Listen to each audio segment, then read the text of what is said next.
Mesdames, Messieurs, bonsoir. Bienvenue à cette grande édition d'information sur la télévision Labari. Après plusieurs sittings au niveau du ministère des Finances, les admissibles au concours de cadre de douane étaient ce matin au tribunal de grande instance hors classe de Niamey. Objectif, déposer une plainte contre le ministre des Finances qui refuse de respecter une décision de justice. Le compte rendu avec Ismaël Moumouni et Chebou Guisso. Trop, c'est trop. Le refus du ministre des Finances de respecter une décision de justice par rapport au concours des cadres de douane 2018. Ainsi, ces admissibles au concours ont pris d'assaut le tribunal de grande instance hors classe de Niamey pour déposer une plainte contre le ministre. Depuis le 14 juillet 2021, il y a une décision de justice qui a été rendue par le Conseil d'État en notre faveur, notamment par rapport au concours de la douane, qui nous donnait raison. Et à la date d'aujourd'hui, ça fait exactement 5 mois, 13 jours, rien n'est fait au niveau du ministère des Finances. Or, la loi a prévu des sanctions pénales et civiles à l'encontre de tout agent de l'État qui ferait obstacle à l'exécution d'une décision de justice. Et jusqu'à preuve de contraire, on suppose que le délai de 5 mois est un délai raisonnable pour l'administration afin qu'elle prenne une décision. Le ministre des Finances montre un refus catégorique vis-à-vis de cette situation. Alors, au-delà même du concours de la douane, parce que les gens pensent que c'est une affaire qui concerne l'intégration des jeunes dans le cadre de la douane. Cette affaire est une affaire concernant l'exécution même des décisions de justice. Si aujourd'hui un ministre peut se permettre dans un état de droit de refuser d'exécuter une décision de justice devenue définitive, mais quel sera l'avenir du pays? Ces admissibles s'en remettent au procureur pour trancher ce bras de fer qui n'a que trop duré. Nous avons porté plainte au niveau du procureur de la République. C'est à lui de juger de l'opportunité d'accorder une suite à la plainte que nous avons déposée. En tant que citoyens, nous avons fait notre devoir. Maintenant, comme la loi nous interdit de nous faire justice nous-mêmes, quitte au procureur de la République de faire justice à notre nom. Au cas où la justice est incapable de nous rendre justice, qu'elle nous le dise clairement. Nous allons prendre toutes les mesures nécessaires pour nous faire justice nous-mêmes. La balle est ainsi dans le camp du procureur général de la République pour mettre fin à ce bras de fer qui pénalise 130 jeunes Nigériens.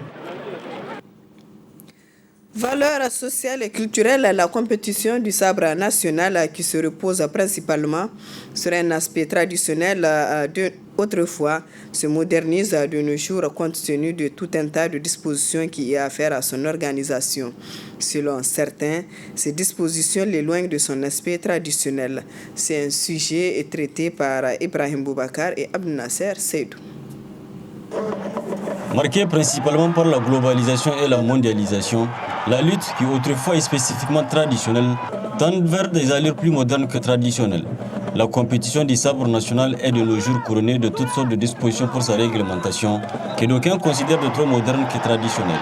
Il s'agit là d'un code, d'un sifflet et même de réclamation. Mais qu'il faudrait-il comprendre de ces nouveaux aspects? Menace-t-il vraiment l'aspect traditionnel de la lutte? Toutes choses autour desquelles il suffit qu'on donne des explications. La lutte, notre lutte telle qu'elle est au Niger, elle est traditionnelle.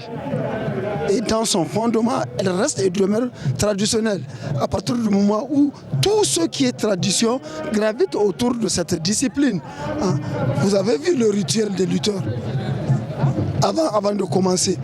Vous avez vu la préparation mystique qui tourne. Je vous apprends que cette lutte-là, elle a beaucoup plus de préparation mystique que physique.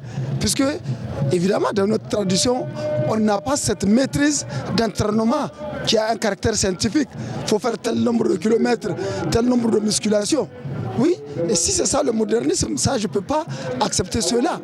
Et on dit modernisme, on a amené le sifflet, il faut qu'il y ait un sifflet. Et la voix humaine ne peut pas arrêter un combat quand il y a un monde. Et il faut qu'il y ait un chronomètre. On ne peut pas laisser deux individus se battre pendant un certain temps. On sait qu'il y a un problème de support cardiaque. Oui, il y a le code. Il faut c'est un amalgame. Si ça arrange, alors tant mieux. Et je crois que l'aspect traditionnel et l'aspect moderne auquel vous faites allusion n'entrave à rien la faisabilité ou la pratique et la praticabilité de cette lutte. Vous n'êtes pas sans savoir, et je pèse mes mots, même notre chère religion, elle est progressiste. Oui, il y a des chapelets modernes. Le muezzin maintenant, il a un haut-parleur. Il y a même des bouillards qui font l'appel à la prière. Donc moi, je ne vois pas le code, il faut qu'il ait le code. Maintenant, quant à son interprétation, ça c'est autre chose. Même notre lutte avait son code, sauf que ce n'est pas écrit. Oui, on a apporté quelques rectificatifs.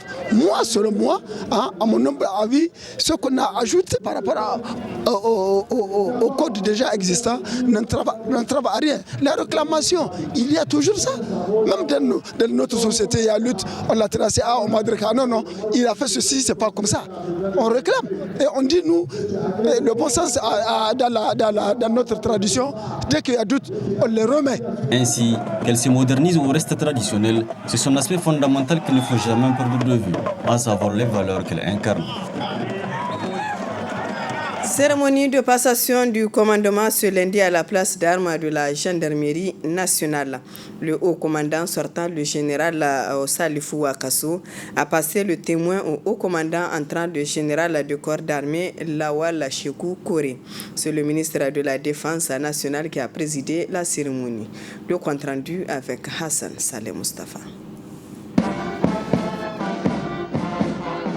La gendarmerie nationale a désormais un nouveau patron, le général de corps d'armée Lawal Shekou Kore, qui prend la place du général Salifou Akasso, qui a occupé le poste du haut commandement de la gendarmerie du 12 janvier 2018 au 1er décembre 2021.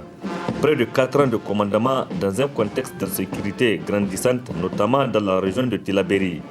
Contexte dans lequel également le nouveau haut commandant de la gendarmerie nationale va poursuivre la mission, celle assignée à ce corps, notamment la défense de l'intégrité du territoire national. De la part du président de la République, chef d'État, chef suprême des armées, vous reconnaîtrez désormais comme chef le général de corps d'armée Mohamed Lawal Shekou Kore, ici présent. Vous obéirez en tout ce qui vous commandera pour le bien du service. L'exécution des règlements militaires, l'observation des lois et le succès de la gendarmerie nationale. Le général Lawal Shekou Kore a gravi successivement tous les grades de la gendarmerie nationale jusqu'à celui du corps d'armée. Il a également occupé plusieurs postes de responsabilité au sein de la gendarmerie nationale et de l'administration publique. Ces fauteuils du haut commandement, le général Lawal Shekou Kore va l'occuper pour la deuxième fois. Cela dit, dans le cadre des opérations de maintien de paix des Nations Unies, le général Shekou Kore a effectué plusieurs missions et occupé plusieurs postes de responsabilité. Coordonnateur régional de la coordination du Bujumbura au Burundi, officier chargé de la sécurité et du DDR, désarmement, démobilisation et réconciliation, adjoint au chef des opérations de la police des Nations Unies, UNPOL, et opérations des Nations Unies en Côte d'Ivoire, ONUCI, chef de la cellule enquête interne et droits de l'homme, etc. Ici au Niger, jusqu'à sa nomination au poste du haut commandant de la gendarmerie nationale, le général Lawal Shekou Kore était pendant 10 ans directeur général de la documentation et de la sécurité extérieure DGDSE du 8 avril 2011 au 3 décembre 2021. Sur le plan académique, le général est diplômé de l'université Abdou Moumouni de Niamey et de grandes universités européennes. Le général a également écrit La rébellion Touareg au Niger, raison de persistance et tentative de solution. Un livre édité par des éditions L'Harmattan dans la collection Affaires stratégiques. Cette étude a reçu le prix des éditions de L'Harmattan en 2009 à Paris au Collège interarmé de défense. Les services rendus au Niger et à l'extérieur ont valu également au général plusieurs décorations.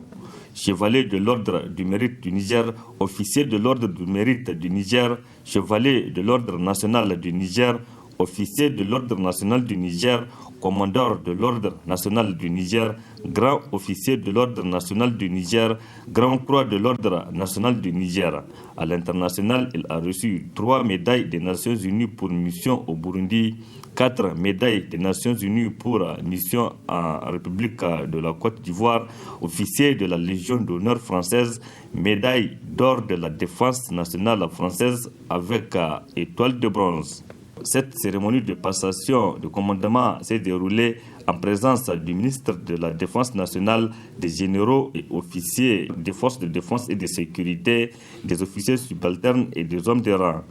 Il y avait également les gendarmes à la retraite et les parents et amis à qui le général Sékou Touré a adressé ses salutations dans une ambiance bon enfant. Ouverture ce matin de la session du Conseil supérieur de la communication CSC au titre du mois de décembre. 5 points sont inscrits à l'ordre du jour de cette session, résumés ici par Nafissa Yahya et Sadou Doumi.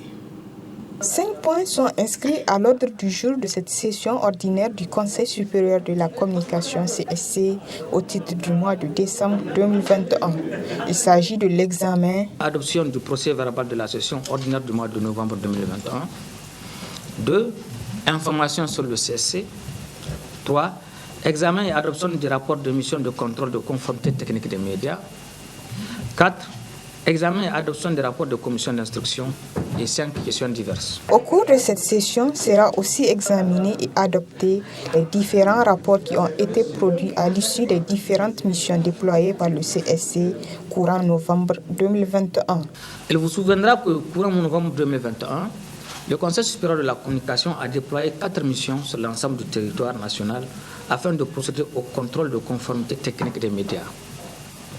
Il s'agissait pour le CSC, conformément à ses attributions, de contrôler le respect strict des normes et conditions techniques de fonctionnement des médias bénéficiaires d'une autorisation d'exploitation, d'un service de radiodiffusion sonore ou de télévision, mais également des autres obligations contenues dans les cahiers de charges des médias audiovisuels, tels que définis par l'article 14 de la loi numéro 2018-23 portant sur la communication audiovisuelle.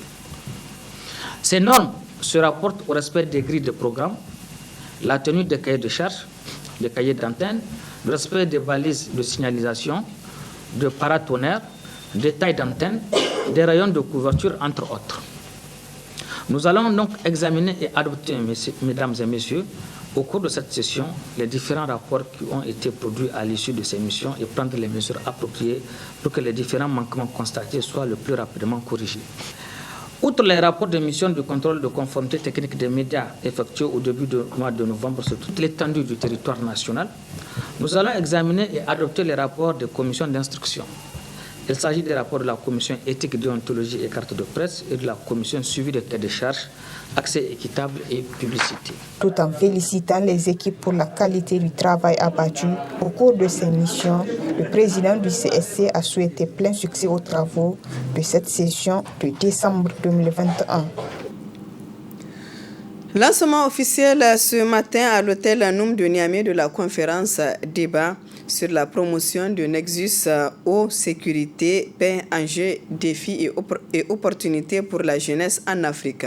Ce sont les structures des jeunes volontaires pour l'environnement et le réseau de la jeunesse nigérienne sur le changement climatique qui ont organisé cette conférence débat. Le résumé avec Hamza Sakou et Aboubakar Souley. Est source de vie et en même temps essentielle pour l'homme. C'est ce qu'ont compris ces acteurs œuvrant dans le domaine de l'eau et de l'environnement qui se réunissent autour de cette conférence débat. À cet effet, il sera question lors des échanges de faire la promotion du Nexus eau, sécurité, paix, enjeux, défis et opportunités pour la jeunesse en Afrique de l'Ouest. L'UCN a sollicité et obtenu auprès de l'Agence suédoise pour la coopération internationale donc ce projet qu'on appelle le partenariat régional sur l'eau et l'environnement. Presque tous les organismes de ces institutions sont représentés et c'est dans ce cadre que le Global Water Partnership, qui est le GWP, vient accompagner les institutions, que ce soit des États et des organisations non gouvernementales. Au nom du directeur régional de l'UCN Afrique centrale et occidentale, Dr Aliou Faye, Je vous remercie pour votre présence à cet atelier qui permettra sûrement de capaciter toutes ces institutions et aussi de partager des expériences qui à la longue seront vraiment des leviers pour le développement de nos pays. Pour le chargé du projet du Partenariat mondial de l'eau, la tenue de cette activité s'inscrit dans le cadre de la mise en œuvre du projet Partenariat régional pour l'eau et l'environnement en Afrique centrale et occidentale. Le prix est mis en œuvre par le Bureau régional de l'Afrique du Centre et de l'Ouest de l'UICN en collaboration avec les partenaires, y compris le Global Water Partnership, grâce à l'appui financier de l'Agence suédoise de coopération pour le développement international ASDI.